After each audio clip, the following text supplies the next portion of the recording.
The invitation, Olivia Mercer stared at the glossy invitation card on her kitchen counter, the embossed gold lettering catching the morning sunlight. Westlake High, 10 years later, it announced with forced enthusiasm. Her stomach tightened as memories flooded back. The whispers behind her back, lunches eaten alone in bathroom stalls, and the constant feeling of invisibility except when she was being mocked. You should go, her roommate Priya had insisted last week, sliding the envelope across their shared coffee table. Prove to yourself how far you've come. Besides, I heard Thomas Richmond got completely bald and Marcus Dunn works at his dad's failing car dealership now.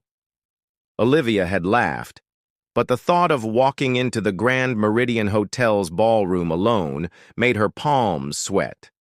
At 28, she'd built a respectable life as a graphic designer for an environmental nonprofit. Not glamorous, but meaningful. Her tiny apartment overflowed with plants and art. She had real friends now, a book club, even a promotion on the horizon. Yet something about that invitation triggered the insecure teenager she thought she'd outgrown. 1 hour, Olivia whispered to herself in the mirror as she adjusted her emerald green dress. Show up. Prove you survived. Leave. Her curly brown hair was pinned in a simple updo, her makeup minimal but flattering. Not trying too hard, but not giving them anything to criticize either. The Uber dropped her off at exactly 8:15 p.m., late enough to avoid awkward early arrivals, but not so late as to make a noticeable entrance. Music spilled from the hotel's grand ballroom, a nostalgic mix of songs from their graduation year. Olivia took a deep breath and slipped her phone into her small clutch, along with the emergency exit strategy text already drafted to Priya, needing only one tap to send. Name tag? Chirped a woman Olivia vaguely recognized as their former student council president, Charlotte something. She wore a tight red dress and a perfect smile that hadn't changed since high school. Olivia Mercer, she replied, accepting the pre-printed sticker with her yearbook photo miniaturized in the corner. Horrifying. Oh my God, Olivia, I didn't recognize you. You look so different. Charlotte's eyes performed a quick assessment. Weren't you the one who did all those weird drawings? Illustrations, Olivia corrected gently. I'm a graphic designer now. That's nice, Charlotte replied with the exact intonation that still meant pathetic a decade later. Well, enjoy. The bar is over there. First drinks free, courtesy of our generous sponsor, Westlake Realty. That's my husband's company. Olivia nodded politely and made her way into the crowd. The ballroom had been transformed with blue and white decorations, Westlake's colors, and enlarged yearbook photos decorated the walls. She spotted herself in the photography club picture, half hidden in the back row. She accepted a glass of white wine from the bartender and sipped it slowly, scanning the room. Familiar faces everywhere, yet no one she actually wanted to see. Groups had already formed, the former athletes, the theater kids, the popular crowd, recreating the same social hierarchy that had made high school miserable for people like her. Olivia checked her watch. 55 minutes to go. She could do this. Olivia Mercer? A voice came from behind. She turned to see Bethany Williams, flanked by her former cheerleader friends. I can't believe you came. I told everyone you wouldn't show. And just like that, Olivia felt 16 again, completely unprepared for what would come next. Cornered Olivia's wine glass suddenly felt slippery in her grip as Bethany Williams and her entourage surrounded her. Bethany, still blonde and perfect, wore a designer dress that probably cost more than Olivia's monthly rent. Flanking her were Nicole Davis and Jennifer Park, completing the trio that had once ruled Westlake's social hierarchy. So tell us everything, Bethany insisted with a smile that didn't reach her eyes. What have you been doing since graduation? We were all just talking about you the other day. The thought of being the subject of their conversations after all these years made Olivia's skin crawl. I'm a graphic designer for an environmental nonprofit. I live downtown. Oh, nonprofit, Jennifer echoed, exchanging a glance with Nicole. So brave. I could never survive on those salaries. Nicole nodded sympathetically. My husband works with some charity thing on the board. It's his tax write-off project. She flashed the enormous diamond on her left hand. I'm not actually struggling, Olivia clarified, though she immediately hated herself for feeling the need to defend her choices. I find the work meaningful. Of course you do, Bethany said, patting Olivia's arm. You were always so alternative. The circle tightened almost imperceptibly around her. Olivia glanced around looking for an escape route, but they had effectively boxed her in against a high cocktail table. And what about romance?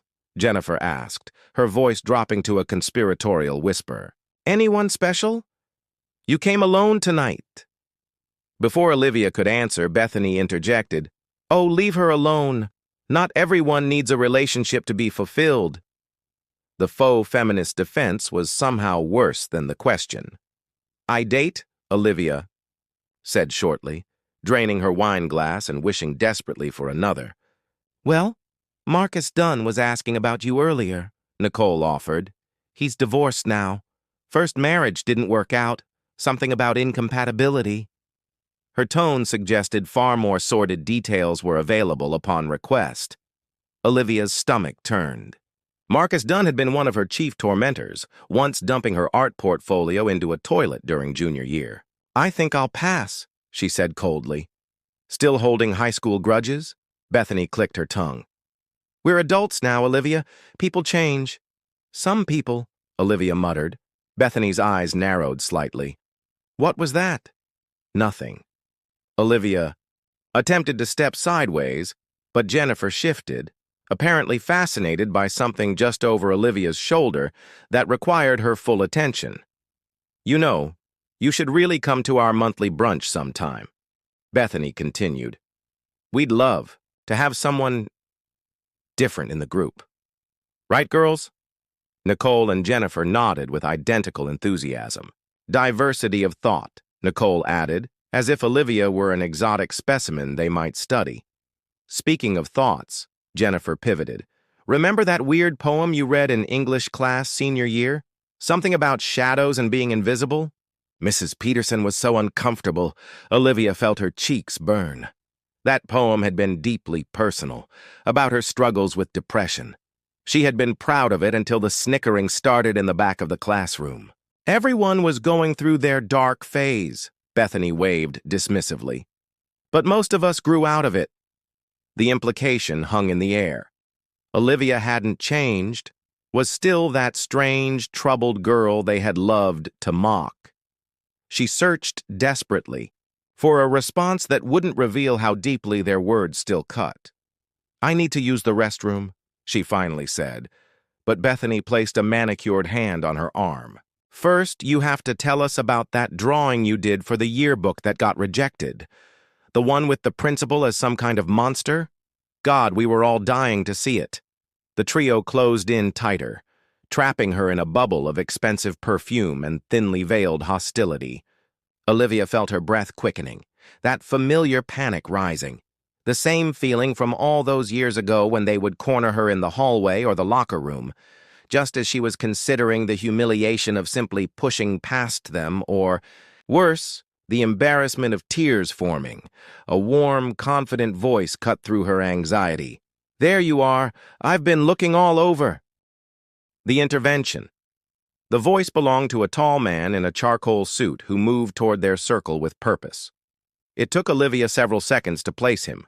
Daniel Bennett, who had sat 2 rows behind her in AP Chemistry, quiet and serious with his textbooks and perfect lab notes.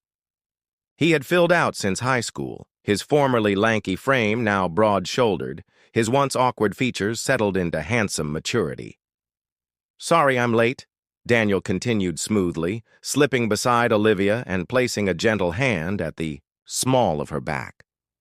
The gesture was intimate enough to appear familiar, but respectful enough to feel safe. Traffic was a nightmare coming from the city. Bethany's expression shifted instantly, her predatory focus transforming into social calculation as she assessed Daniel. Daniel Bennett? Wow, you look different. Thanks, he replied with a polite but distant smile before turning his full attention to Olivia. I promised you a drink when I arrived, didn't I? Would you like another? Olivia stared at him, momentarily stunned by this unexpected lifeline. Daniel's eyes met hers, warm and steady, conveying a silent message. Play along. Yes, she managed, finding her voice. White wine would be great. Ladies, if you'll excuse us, Daniel said to the trio with practiced charm. We have some catching up to do. Before any of them could respond, he guided Olivia away with the lightest pressure against her back, creating a path through the crowd toward the bar. Once they were safely out of earshot, he dropped his hand and turned to her with an apologetic smile. I hope that wasn't too presumptuous, he said. You looked like you needed an exit strategy. The tension that had been building in Olivia's chest began to dissolve. Thank you. Seriously, how did you know? Daniel shrugged, ordering her wine and a sparkling water for himself. I recognized that look, the one where you're calculating if causing a scene would be worse than enduring another minute of conversation.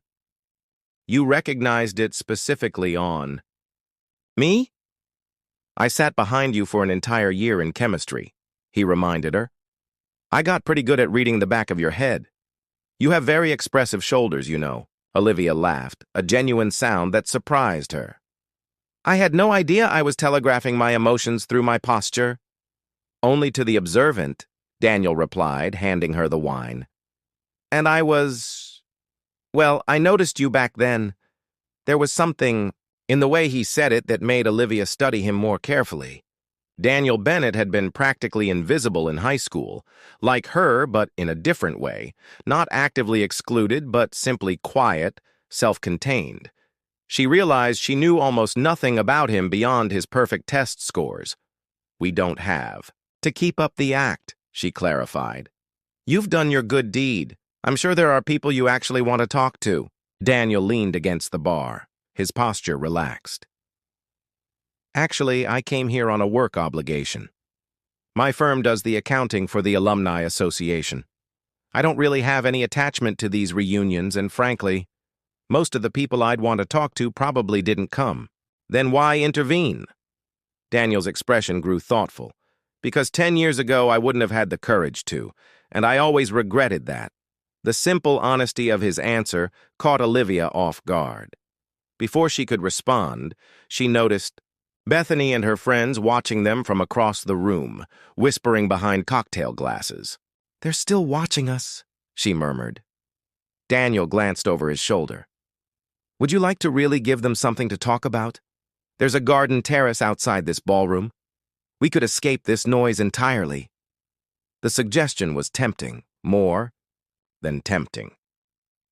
Lead the way, Olivia decided. As they walked toward the terrace doors, Daniel's hand returned briefly to her back, this time in a clearly visible gesture for the benefit of watching eyes. Olivia found she didn't mind in the slightest.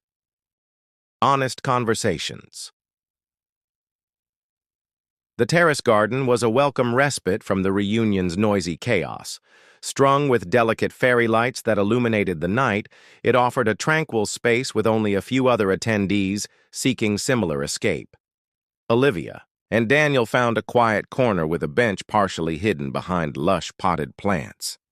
So, Olivia began, settling onto the bench, you noticed me in chemistry. What exactly does that mean? Daniel smiled, the soft lighting casting gentle shadows across his face. It means I was the shy, awkward kid who admired the girl who dared to be different, but never worked up the courage to actually speak to her. Me? Different? Olivia laughed. That's a kind reframing of social outcast. No, it's not. Daniel's tone grew serious. You wore those paint-splattered jeans and sketched in the margins of your notes. You answered questions thoughtfully when everyone else was trying to give the answer they thought the teacher wanted. You weren't afraid to disagree in discussions. Olivia shook her head in disbelief. That's not how I remember it at all. I was desperately trying to be invisible most of the time.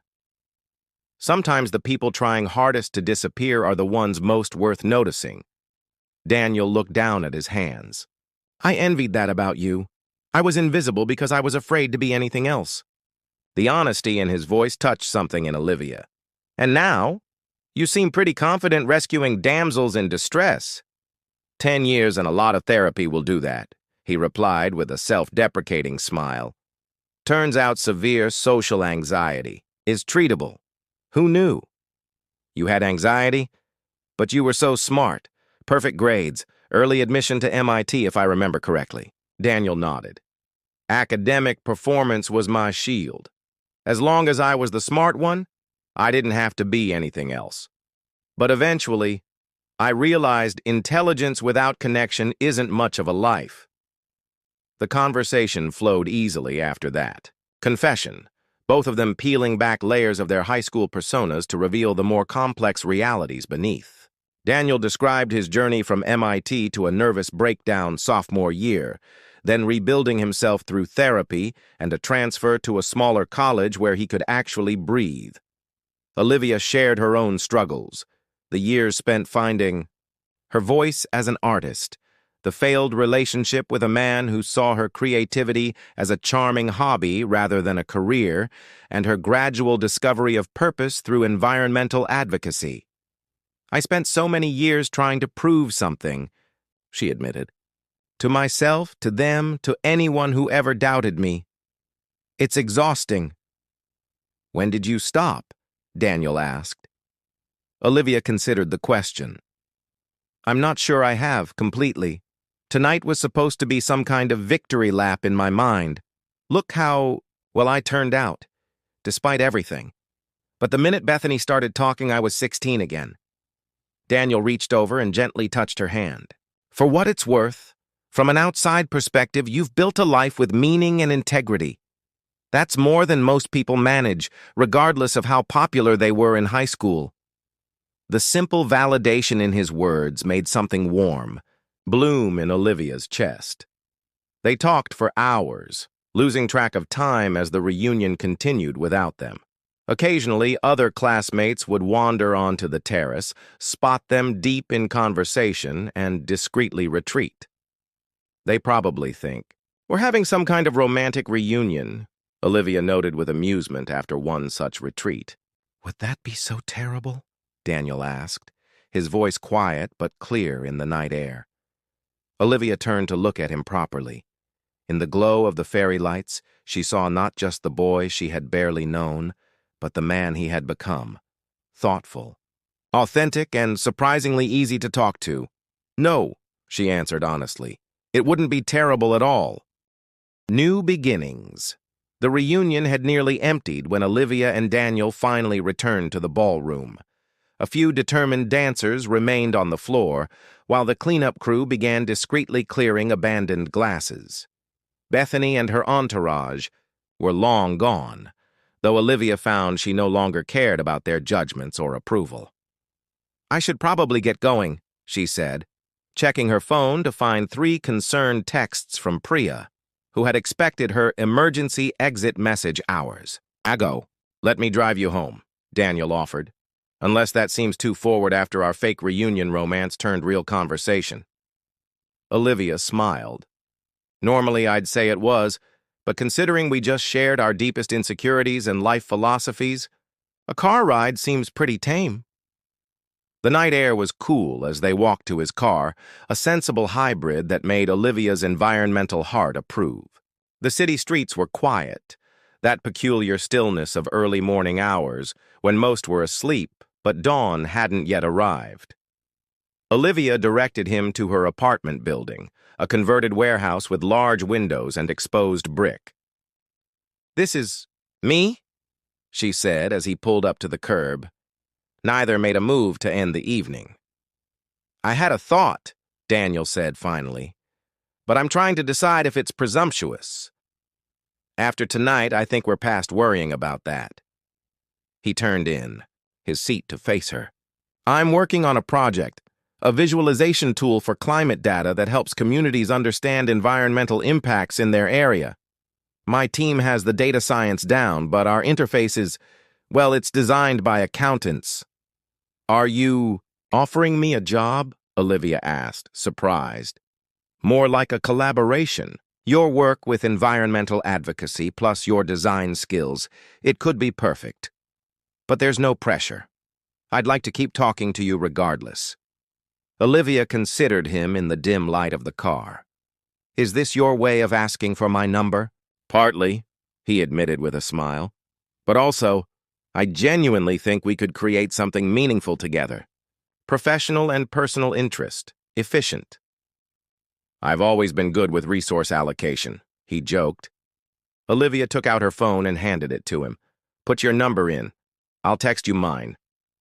As Daniel entered his contact information, Olivia thought about the strange path of the evening, how she had arrived dreading every moment, only to leave with unexpected possibilities unfolding before her. Thank you, she said as he returned her phone. Not just for the rescue or the ride home, but for seeing me, back then and now. I always did, he replied simply. The moment stretched between them, comfortable yet charged with potential. Finally, Olivia reached for the door handle. I should go in. My roommate probably thinks I've been kidnapped by the popular crowd for some delayed hazing ritual. I'll wait until you're inside, Daniel said. At her door, Olivia turned and waved. Daniel raised his hand in response, a gesture that felt like both an ending and a beginning. The next morning, she woke to a text message. Breakfast meeting to discuss potential collaboration, professional enough to ease into whatever this might be? Olivia smiled at her phone. 10 years ago, she had left Westlake behind, carrying invisible wounds and defensive armor. She had never expected a reunion to offer healing, or that the quiet boy from chemistry would be the one to help her finally set down that burden. She typed her reply. Perfect. Let's build something worth coming back for.